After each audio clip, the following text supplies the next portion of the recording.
కాంగ్రెస్ తరఫున vice president గా ఆంశారెడ్డి, మిట్టుపల్లి వెంకటేష్ గారు, థామస్ గారు అండ్ జనరల్ సెక్రటరీ ఇందుజారెడ్డి గారు ఈరోజు మేము డీజీపీ ఆఫీస్కి వచ్చి ఒక రిప్రజెంటేషన్ ఇచ్చాము.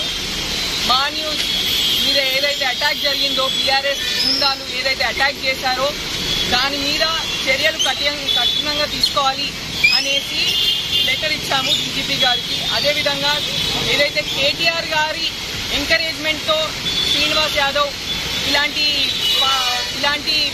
యాక్టివిటీస్కి పాల్గొన్నారో, ఇలాంటి యాక్టివిటీస్ కాకుండా కేటీఆర్ గారిని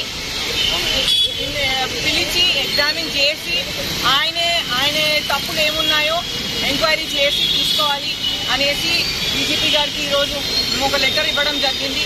ఎందుకంటే అక్కడికి పోయిన టీఆర్ఎస్ గుండాలు డైరెక్ట్గా చెప్తున్నారు, కేటీఆర్ మీద ఇట్లాంటి విమర్శలు వచ్చినాయి కాబట్టే మేము ఇలాంటి యాక్టివిటీస్కి వచ్చాము, ఇట్లాంటి దాడులకు వచ్చాము అని. సో ఖచ్చితంగా దీని వెనుక కేటీఆర్ గారు ఉన్నారు. కేటీఆర్ గారు మీకు మేము మర్యాదపూర్వకంగా ఒకటే చెప్తున్నాం, మీరు చదువుకొని వచ్చారు కాబట్టి మీకు కొంచెం నాలెడ్జ్ తోటి మీరు ఇట్లాంటి యాక్టివిటీస్కి ఎంకరేజ్ చేయొద్దు. ఇట్లాంటి ఏమైనా మీ తరఫున మీడియా వాళ్ళు ఏమైనా తప్పు చేసుంటే మీరు వాళ్ళని డిఫమేషన్ కేసు కానీ లీగల్గా ప్రొసీడ్ కావాలి.